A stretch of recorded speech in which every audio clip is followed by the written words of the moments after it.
Hello guys, welcome to my channel let's education. I am Meenakshi Pal. I hope आप सभी अच्छे होंगे। सो गाइस, आज की जो क्लास है वो है हमारी संस्कृत की क्लास। संस्कृत की पैडागोजी की आपकी ये फर्स्ट क्लास है। मेरे पास कुछ कमेंट्स आए थे जिसमें मुझसे कहा गया था कि संस्कृत की पैडागोजी भी करानी चाहिए। ठीक है, मैं आपकी चारों सब्जेक्टों की पैडागोजी करा चुकी हूँ। चाहे वो मैथ हो, ईवीएस हो, हिंदी हो या आपकी साइकोलॉजी, सबकी पैडागोजी की क्लास आपकी हो रही है डेली की। और ये क्लास आपकी फर्स्ट क्लास है जो संस्कृत की पैडागोजी की है। आपकी सी टेट में दो दो सब्जेक्ट ऐसे होते हैं, या तो संस्कृत आपको चूज करनी होती है या आपको इंग्लिश करनी होती है। तो अधिकतर बच्चों ने क्या है, संस्कृत को चूज किया है। मैं आपको बता दूं, संस्कृत चूज जिसने भी की है वो बहुत ही बेस्ट की है। क्योंकि जो संस्कृत सब्जेक्ट है आप उसको क्या है बहुत अच्छी तरीके से मेंटेन कर सकती है। वो कैसे कर सकती हो, जैसे आपकी संस्कृत, जैसे आपकी हिंदी होती है वैसे ही आपकी संस्कृत की पैडागोजी भी होती है। ठीक है, तो बिना देरी किए हुए क्या करते हैं, आज की क्लास स्टार्ट करते हैं। बाकी क्लासें आप क्या है देख सकते हैं, प्लेलिस्ट में आपको सबके पेडागोजी की क्लासेस मिल जाएगी। ठीक है, तो बढ़ते हैं पहले अपने फर्स्ट क्वेश्चन पर। फर्स्ट क्वेश्चन में हमें क्या पूछा गया है। तो फर्स्ट क्वेश्चन है कि उत्तम लेखन कतमा प्रक्रिया अनुसरित। क्या है उत्तम लेखन, यानी कि जो उत्तम लेखन होता है उसकी प्रक्रिया किसके अनुसार की गई है। जो उत्तम लेखन हम कराते हैं बच्चों को, जो बेस्ट लेखन होगा वो किसको अनुसरण करता है। इन चारों ऑप्शन में हमें पढ़ना है। ठीक है, तो फर्स्ट है प्रारूप लेखन अंतिम रूपेण चा। जो लिखने का एक रूप होता है उसी को हम क्या मान लेते हैं, उत्तम लेखन मान लेते हैं। या फिर जो अंतिम का जो रूप लेखन होता है, यानी कि जो अंत में हम लिखवाते हैं बच्चों को, उसको उत्तम लेखन कहा जाता है। बी है संशोधन पूर्णावलोकन चा। संशोधन का मतलब है कि जो बच्चों को हमने, मतलब बच्चों ने गलत कर दिया उसका संशोधन करा के उनसे दोबारा जब लिखवाया जाता है तो उसको उत्तम लेखन कहा जाएगा। सी है विचारणा लेखनम प्रारूप लेखनम संशोधनम पूर्णावलोकनम अंतिम लेखम चा। यानी कि विचार करके सोच समझ कर लिखना प्रारूप लेखन कहलाता है। फिर उसको संशोधन करना, अगर कोई चीज गलत हो गई उसको फिर से चेक करना, रीचेक करना। फिर उसका पुनर्लोकन, अगर अगर वो गलत हो गया तो उसे सही करके लिखना अंतिम लेखन यानी कि उत्तम लेखन कहलाता है। ये अंतिम लेखन होता है उसका। डी है अंतिम रूपेण लेखन, यानी कि जो अंत में हमने लिखवा दिया होता है वही उत्तम लेखन कहलाता है। तो इन चारों ऑप्शन में आपका जो बेस्ट आंसर है वो है सी। सी कैसा, देखो क्वेश्चन में पूछा गया था कि उत्तम लेखन की प्रक्रिया कौन सी होनी चाहिए। तो उत्तम लेखन की प्रक्रिया तो वही होगी, जब हम कुछ लिख रहे हैं तो उसे सोच समझ कर ही लिखेंगे, विचार करके लिखेंगे, तभी तो उसका प्रारूप बन पाएगा। फिर अगर कुछ हमसे गलती हो जाती है तो हम उसमें चेक करके फिर से क्या करते हैं, संशोधन करते हैं। संशोधन अगर थोड़ा बहुत हो जाता है उसके बाद हम क्या करने, पुनर्वलोकन। पुनर्वलोकन का मतलब होता है हम दोबारा से उसको लिख देते हैं। ठीक है, तो यही अंतिम लेखन हमारा कहलाता है, जो हमारा अंतिम काम होता है लेखन का। तो जो हमारा बेस्ट ऑप्शन है वो है हमारा सी। देखो पेडागोजी हिंदी की हो या संस्कृत की हो या ईवीएस की हो, किसी की भी हो, आपको बेस्ट ऑप्शन तक पहुंचना है। पहले आपको मीनिंग निकालना है क्वेश्चन का कि क्वेश्चन में हमसे पूछा क्या जा रहा है। ठीक है, जैसे ही हमें पता चल जाता है कि क्वेश्चन में हमसे क्या पूछा जाता है, तब हम अपने चारों ऑप्शन में से जो बेस्ट ऑप्शन होता है उसको चूज कर लेते हैं, यानी कि उसे चुन लेते हैं। ठीक है, बढ़ते हैं अब अपने नेक्स्ट क्वेश्चन की ओर। देखो संस्कृत मैंने अधिकतर देखा है, स्टूडेंट संस्कृत को मतलब पसंद करते हैं सी टेट में लेना। तो मैं बता दूं आपको, ये जो आपका निर्णय होता है ये आपका बेस्ट होता है। क्योंकि संस्कृत की जो पेडागोजी आप आराम से कर सकते हैं, क्योंकि ये हिंदी से बिल्कुल मिलती हुई है। सेकंड क्वेश्चन में पढ़ लेते हैं। ठीक है, सेकंड क्वेश्चन है कस्यचित भाषाएं ज्ञानम नाम। मतलब कौन सी भाषा का ज्ञान का नाम है, यानी कि किस भाषा को ज्ञान का नाम कहा जाता है। यानी कि जो बच्चा होता है उसकी कौन सी भाषा होती है जिसे हम ज्ञान का नाम कह सकते हैं। तो ए है तस्य भाषाएं व्याकरण नियमन ज्ञानम, यानी कि जो उसकी भाषा में व्याकरण के नियम छुपे होते हैं उसको हम कह सकते हैं कि ये भाषा का ज्ञान है। बी है तया भाषा अभिव्यक्ति ज्ञानम, यानी कि जो बच्चा अपने घर से सीख कर आया और उसे अभिव्यक्त करता है, यानी कि उसी भाषा में आपको कोई भी क्वेश्चन का आंसर देता है, तो वही उसके भाषा का ज्ञान कहलाता है। सी है तस्य भाषाएं सर्वसा शब्दानाम ज्ञानम, यानी कि हमेशा जो उसके शब्द होंगे वही ज्ञान के होंगे बच्चे के। डी है तस्य भाषाएं सम्यक लेखन अस्सी, यानी कि जो बच्चा भाषा लिखता है वही भाषा ज्ञान का नाम कहा जा सकता है। तो मैं आपको बता दूं जो इसका राइट आंसर है ना, वो है हमारा बी। बी कैसे, आप ये भी जान लेते हैं। इसमें पूछा था कि कौन सी भाषा को ज्ञान का नाम दे सकते हैं, यानी कि ज्ञान का नाम कह सकते हैं। तो तस्य तया भाषा अभिव्यक्ति ज्ञानम, यानी कि जो बच्चा जब प्राइमरी स्कूल में आता है, किसी भी स्कूल में जब वो पहली बार एडमिशन लेता है और क्लास में आता है, तो अपनी भाषा को ही तो व्यक्त करता है। बाद में उसे अध्यापक अच्छे से सिखा देता है, अगर वो हिंदी जानता है तो उसे इंग्लिश सिखा देता है, या और अन्य भाषा भी उसको सिखा देता है। तो लेकिन जो उसकी भाषा का ज्ञान जो कहा जाएगा वो क्या कहा जाएगा, तय भाषा अभिव्यक्ति ज्ञानम, यानी कि जो वो भाषा बोल रहा है बच्चा, जो अपने अपने विचारों को व्यक्त कर रहा है, वही उसके ज्ञान का नाम कहा जाएगा, उसकी भाषा को। तो ये था आपका बेस्ट ऑप्शन। बढ़ते हैं हम अपने नेक्स्ट क्वेश्चन की ओर। अगर क्लास आपको पसंद आ रही हो तो इसको लाइक करना, शेयर करना ज्यादा से ज्यादा, और चैनल को जरूर सब्सक्राइब कर देना। ठीक है। नेक्स्ट क्वेश्चन है कि रचनात्मक मूल्यांकन क्रियते, यानी कि जो रचनात्मक मूल्यांकन होता है वो क्यों किया जाता है। ठीक है। किस लिए किया जाता है और कैसे किया जाता है। देखो, रचनात्मक मूल्यांकन का मैं बता देती हूँ। एक क्रिएटिविटी होती है बच्चों के अंदर। जैसे आपने बच्चों से बोला, बेटा आपको घर से कोई सामान बना के लाना है, जो आपका बेस मटेरियल होता है उस पे आपको कोई प्रोजेक्ट अच्छी तरीके से कुछ बनाकर लाना है। तो इसमें क्या हो रहा है, हम बच्चों का क्रिएटिविटी को जान रहे हैं कि बच्चे के अंदर कौन कौन सी स्किल्स है, तो हम क्यों कराते हैं। ठीक है। ये हमारा क्वेश्चन है। अब बढ़ जाते हैं अपने ऑप्शन की ओर। एकास्य पठास्य पठन पठाने समय, यानी कि एक समय में उसको पाठ पढ़ाने के लिए दे दिया गया, उसका मूल्यांकन करने के लिए। क्या ये हो सकता है। बी है सतत मूल्यांकन रूपेण। सतत मूल्यांकन रूपेण का मतलब है कि लगातार उसका मूल्यांकन करा जा रहा है बच्चे का। जब लगातार उसका मूल्यांकन किया जाएगा तो उसकी क्या है, उसकी क्रिएटिविटी, उसकी एक्टिविटी के बारे में क्या है, टीचर को पता चल जाता है। सत्रांत का मतलब है कि उसकी सभी स्किल्स के बारे में जानने के लिए रचनात्मक मूल्यांकन किया जाता है। डी है स्तरोदो, यानी कि उसे स्तर में बांटने के लिए कि बेटा आप फर्स्ट स्तर में हो, आप सेकंड स्तर में हो, मतलब ग्रेड देने के लिए हम उसका मूल्यांकन कर रहे हैं। क्या ये इसका राइट आंसर होगा। तो मैं आपको बता दूं, जो आपका राइट आंसर है वो है हमारा बी। बी में कहा गया है सतत मूल्यांकन रूपेण। सतत मूल्यांकन रूपेण का मतलब ये होता है कि हम उसका लगातार क्या कर रहे हैं, मूल्यांकन कर रहे हैं बच्चों का, पढ़ाने के साथ साथ के बच्चे के अंदर कौन कौन सी स्किल्स है। तो हमारा अगर सतत मूल्यांकन वाला ऑप्शन आपको दिखता है ना कहीं पे भी, किसी भी पेडागोजी में, 100% आपके चांसेस होते हैं कि आंसर जो होता है आपका सही होता है। और मूल्यांकन की जब बात आएगी ना, तो सतत मूल्यांकन इसका एकदम करेक्ट आंसर हो जाएगा। ठीक है। अब बढ़ते हैं अपने नेक्स्ट क्वेश्चन की ओर। आपकी पेडागोजी की क्लास है ये संस्कृत की, इसके अलावा मैं आपको गद्यांश भी कराने वाली हूँ, क्योंकि संस्कृत में सिर्फ बिल्कुल सेम आपकी हिंदी की तरह होती है। हिंदी में भी आपके दो गद्यांश यानी कि दो पैसेज आते हैं, वैसे ही आपके संस्कृत में भी दो पैसेज आते हैं। अभी फिलहाल ये फर्स्ट क्लास है। इसके बारे में मैं आपकी अपनी बहुत ज्यादा क्लास लेने वाली हूँ, जो संस्कृत की आपको क्लास देखने को मिल जाएंगी। ठीक है। फोर्थ क्वेश्चन है कि भाषाया कक्षाया कथाना कथनम एक पदान्त रूपेण प्रयुक्तानि न शक्यते। इसका अर्थ है कि भाषा कक्षा, यानी कि एक भाषा कक्षा, यानी कि हिंदी भाषा की कक्षा मान सकते हैं, जो भी भाषा आपकी पढ़ाई जा रही है उस कक्षा में। कथा कथन यानी कि कथा कहना, और एक पद में इसका रूपेण क्या प्रयुक्त नहीं हो सकता है। कहने का मतलब ये हिंदी भाषा की कक्षा है, ये संस्कृत भाषा की आपकी कक्षा है, उसमें बच्चों को कथा कहकर सुनाया जा रहा है। तो एक पद में यानी कि एक शब्द में हम क्या प्रयुक्त नहीं कर सकते हैं इसके लिए। ठीक है। तो इसमें है ए केवल नैतिक शिक्षण, नैतिक शिक्षण करते, यानी कि सिर्फ नैतिक शिक्षण को सिखाने के लिए कथा कथाएं सुनाया जा रहा है बच्चों को। कथा कथन जो होता है मतलब कहानियां सुनाई जा रही हैं बच्चों को कक्षा में। फिर है बी लेखन से अध्यापन कर, लिखने के अध्यापन के लिए बच्चों को कथा का कथन कराया जा रहा है, यानी कि कथा सुनाई जा रही है। फिर सी है श्रवण भाषाएं बोधनस्य कर से, यानी कि सुनने और भाषण देने के लिए कि ये कथन कथन कराया जा रहा है। देखो मैं आपको बताना भूल गई, यहाँ पे ना लिखा है।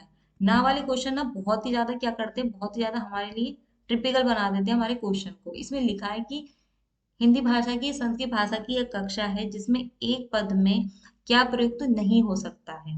कथा सुनाई जा रही है तो कौन सा वर्ड यहाँ पे प्रयुक्त नहीं हो सकता है। तो केवल नैतिक शिक्षण के लिए कर सकते हैं, तो नैतिक शिक्षण के लिए तो होती है कक्षा। ठीक है। सॉरी मैंने थोड़ा गलत बता दिया, मैं आपको सही बता रही हूँ। केवल नैतिक शिक्षण के लिए होती है। देखो केवल नहीं आता किसी भी आंसर में, केवल नैतिक शिक्षण के लिए कथा कराई जा रही है, बच्चों को ज्ञान के लिए पढ़ाया जा रहा है। लेखन से अध्यापक, देखो लिखने के लिए भी कथा होती है। अगर टीचर कहानी सुनाता है तो वो लिखवा भी सकता है और अध्यापन करवा सकता है। सी है श्रवण भाषण बोधन्यकृत, सिर्फ सुनने के लिए और भाषण देने के लिए ही ये कथा सुनाई जा रही है। डी है पठन कौशल्य अध्ययन है, यानी कि पठन यानी कि पढ़ने का कौशल बढ़ाने के लिए बच्चों को ये कथा सुनाई जा रही है। तो ये तीनों जो ऑप्शन वो सही है, आपका जो सी है ना वो गलत है। वो कैसे है मैं बताती हूँ। श्रवण भाषण बोधन है, ये आंसर जो बोल रहा है ये कह रहा है कि सिर्फ सुनने के लिए और भाषण देने के लिए कथा कराई जाती है बच्चों की क्लास में, यानी कि कोई कहानी सुनाई जाती है सिर्फ सुनने के लिए और भाषण देने के लिए। तो ऐसा तो होता नहीं है। उसके ज्ञान को बढ़ाने के लिए क्या करता है टीचर, कहानी सुनाता है, ठीक है, जिससे बच्चों के अंदर चिंतन पे प्रकट होता है और ज्ञान अर्जन की भी भावना जागती है। तो इसका जो राइट आंसर हो गया वो सी हो गया। ये ना वाले जो वर्ड है ना आपको बहुत अच्छे से देखने हैं। बहुत से अधिकतर क्वेश्चन में क्या होता है, चांसेस हो जाते हैं आपके गलत करने के, तो आपको क्या करना है, ध्यान से देखना है। अब बढ़ जाते हैं अपने नेक्स्ट क्वेश्चन की ओर, ठीक है। नेक्स्ट क्वेश्चन है कि निदानात्मक परीक्षा क्रियते। देखो मैं पहले आपको निदान का मतलब बता देती हूँ। निदान का मतलब क्या होता है। निदान का मतलब होता है कि हमने बच्चों की कमजोरी को जानना है एक तरीके से। निदान का मतलब होता है डायग्नोस्टिक टेस्ट।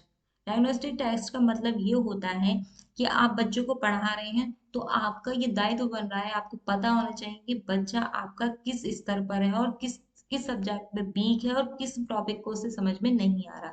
तो हम इसलिए निदान परीक्षण बच्चों का करते हैं। जैसे कि आप कक्षा में गए, आपने बच्चों को सबको बैठा है, आपने सबसे कहा बेटा 5 का टेबल किस किस को याद है। जिसको याद होगा वो हाथ ऊपर खड़ा कर देगा, बाकी क्या है नीचे डाउन कर देंगे। तो इससे आपको पता चल जाता है कि कौन सा बच्चा को याद नहीं है। तो ये आपका एक तरीके से निदानात्मक परीक्षण कहलाता है। अब जान लेते हैं क्या होता है निदात्मक परीक्षण।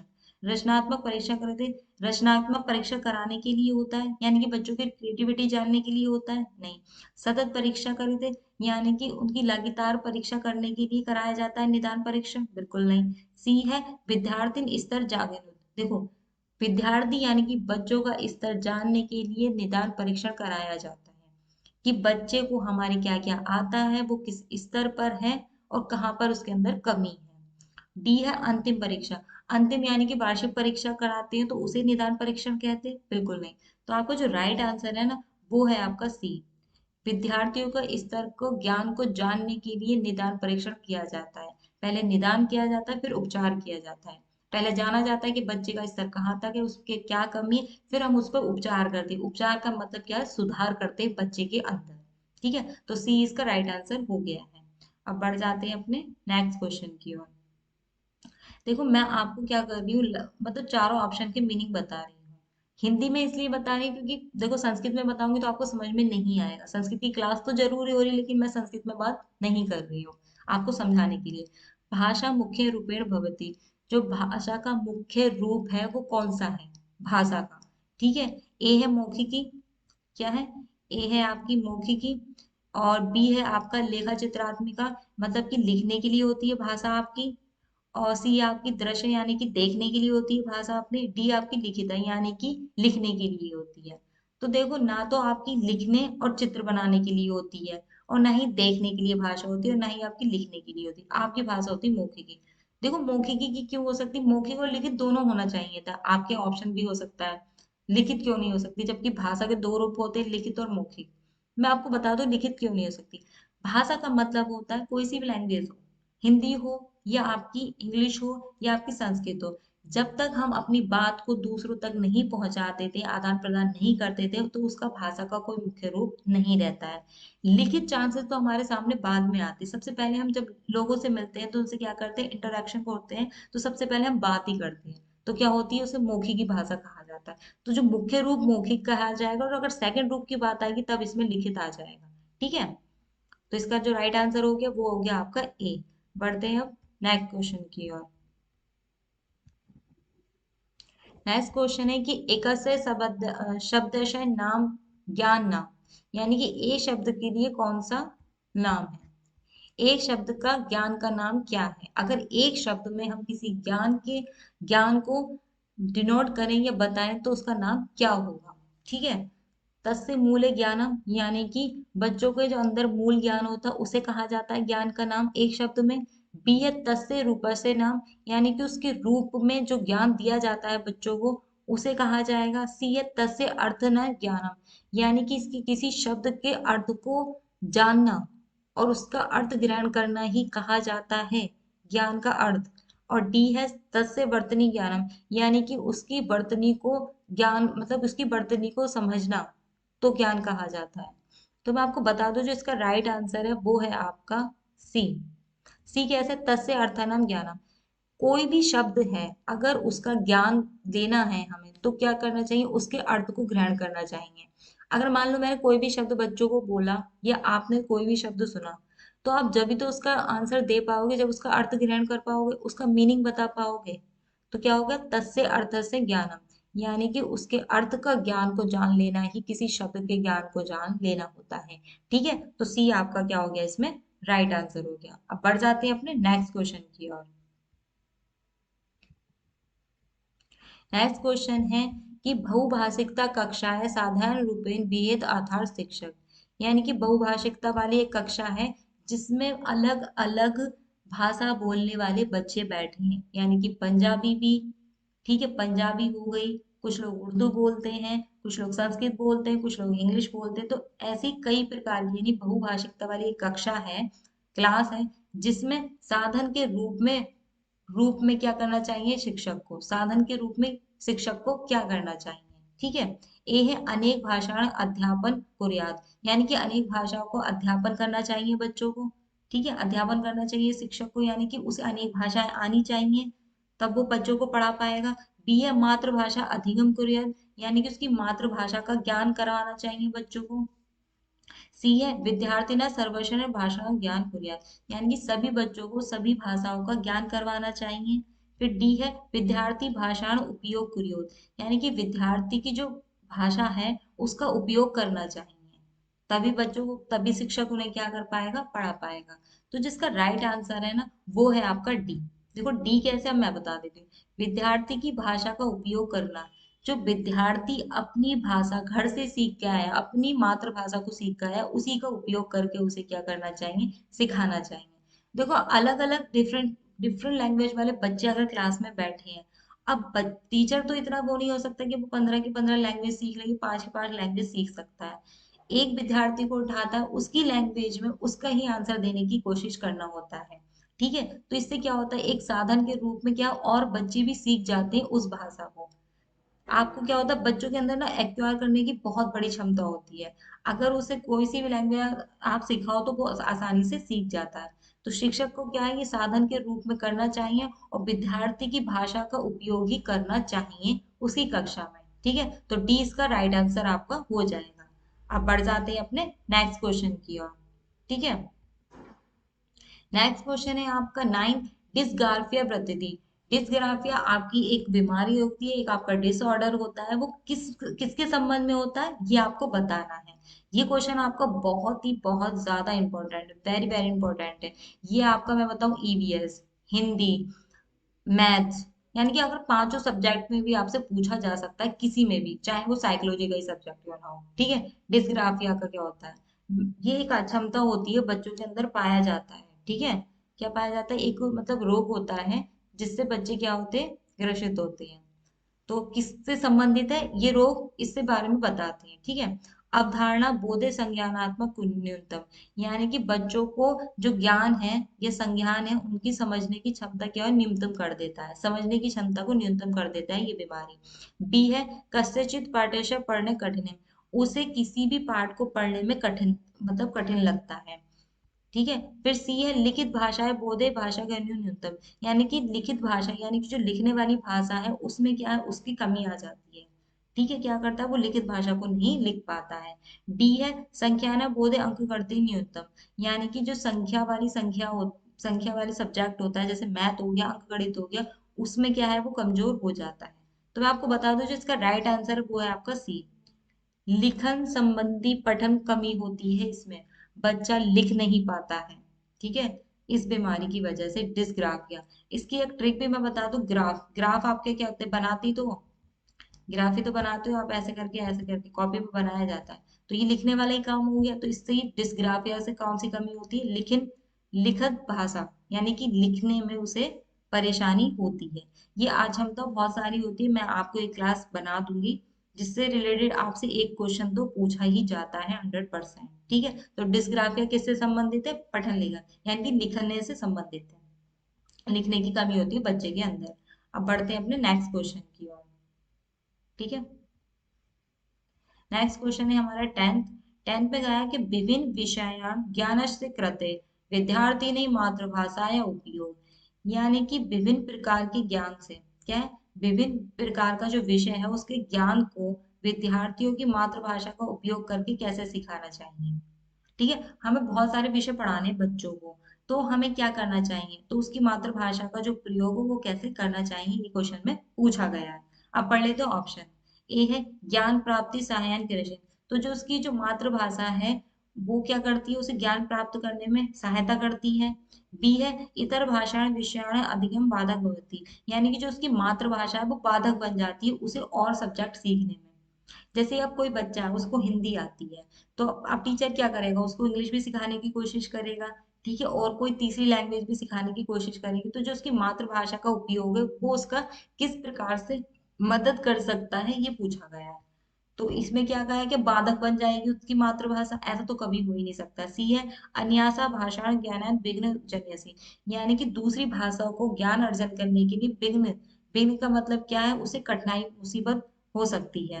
डी है संस्कृत भाषाएं कक्षा अनुमोदित ना शायद, यानी कि वो संस्कृत भाषा की कक्षा में पढ़ ही नहीं सकता है अगर वो अपनी मातृभाषा का उपयोग करता है। तो ये आंसर हो जाएगा। तो इसका जो राइट आंसर है वो है आपका ई, क्या है, ज्ञान प्राप्त करने सहायता करे, जो उसकी मातृभाषा उसे ज्ञान प्राप्त करने में हेल्प करेगी। देखो जब बच्चा आता है वो सिर्फ और सिर्फ अपनी मदर टंग के साथ ही आता है, जो भाषा उसके घर पर बोली जाती है वही उसकी मदर टंग कहलाती है। तो विद्यार्थी क्या करता है, दूसरी या तीसरी भाषा तो वो अपनी कक्षा में सीखता है, तो जो उसकी मातृभाषा ही होती है वही उसको मदद करती है ज्ञान प्राप्त करने में। अगर हम उसकी मातृभाषा में बच्चों को सिखाते तो बच्चों को अच्छे से समझ में आता है, और यही एक टीचर का दायित्व होता है कि उसकी मातृभाषा को एक्सेप्ट करे और उसी के रूप में उसको पढ़ाए। ठीक है, तो इसका ए क्या हो जाएगा आपका, राइट आंसर हो जाएगा। देखो क्लास पसंद आई हो तो इस सेशन को शेयर जरूर करना, लाइक करना और सब्सक्राइब जरूर कर देना। ठीक है, शेयर तो ज्यादा से ज्यादा करना, वैसे आप लोग कर ही देते हो, फिर भी क्या करना है, चैनल को सब्सक्राइब जरूर करना है। फर्स्ट मतलब 11 एक कविता पठन क्रिया थी, यानी कि जो कविता पढ़ाई जाती है बच्चों को कक्षा में प्राथमिक स्तर में, तो वो क्या कर, किस लिए होती है और वो बच्चों को कैसे हेल्प करती है। तो यह है विचारणा बोधान्यम आनंद बोधन चा, यानी कि सोचने में, बोध करने में और उन्हें आनंद, आनंद का क्या होता है, आनंदभूति होता है, यानी कि उन्हें आनंद आता है जब कविता पढ़ाई जाती है क्लास में। फिर है नवीन शब्दन ज्ञान अर्थम, मतलब नए नए ज्ञानों का अर्थ जानने को मिलता है। सी है वर्तनया व्याकरण चा ज्ञानदम, यानी कि जो वर्तनी होती है बच्चों की व्याकरण की वो क्या होती है, उसका ज्ञान प्राप्त होता है बच्चों को। सी है छंदोग्रद रचनाएं ज्ञानार्थम, यानी कि वो छंद सीख जाते हैं, रचनाएं सीख जाते हैं उनके ज्ञान को पाने में। तो देखो जो ये डी वाला ऑप्शन है ये तो आपका फिफ्थ जो एट्थ में होता तो ये चल जाता है कि छंद रचनाएं तो एट्थ क्लास में आती है। देखो फर्स्ट कक्षा 1 से लेके 5 तक प्राइमरी में तो ऐसा कुछ होता ही नहीं है। वर्तनी व्याकरण, यार कविता में कौन सी वर्तनी बच्चा सीधी करेगा और क्या व्याकरण के नियम लगाएगा वहां पर, तो व्याकरण का तो नाम ही नहीं आएगा। कक्षा 1 से लेकर 5 तक का अगर आपने प्राइमरी का फॉर्म फिल किया है और उसमें आप संस्कृत का पढ़ रहे हो, तो अगर आपके व्याकरण के जिक्र आए ना तो बिल्कुल वो आंसर आपको हो ही नहीं सकता। फिर आता है बी नवीन शब्दान ज्ञान, ये बात तो थोड़ी बहुत ठीक है, लेकिन मैं आपको बता दूं जो इसका राइट आंसर है ना वो है आपका ए। देखो जो कक्षा 1 से लेकर 5 तक होती है बच्चों को क्या है, आनंदभूति कराते हैं। आपने देखा होगा पोयम टीचर्स बुलवाती रहती है क्लास में, क्या होता है, तो इससे बच्चों को ना इंजॉयमेंट होता है, वो आनंद बोध करता है और सोचता है, विचार करता है और बोध करता है उन कविताओं पर। तो जो इसका राइट आंसर हो जाएगा वो हो जाएगा आपका ए। ठीक है, तो ये थी गाइस आपकी संस्कृत की पेडागोजी की फर्स्ट क्लास। आई होप आज की क्लास आपको पसंद आई होगी, अगर क्लास पसंद आई है तो लाइक करना, शेयर करना और चैनल को जरूर सब्सक्राइब करना। बाकी की क्लास भी आप देख लीजिए। ठीक है, तो आपको क्या करना है, सारी क्लासेस देखनी है। तो आज की क्लास के लिए थैंक यू सो मच।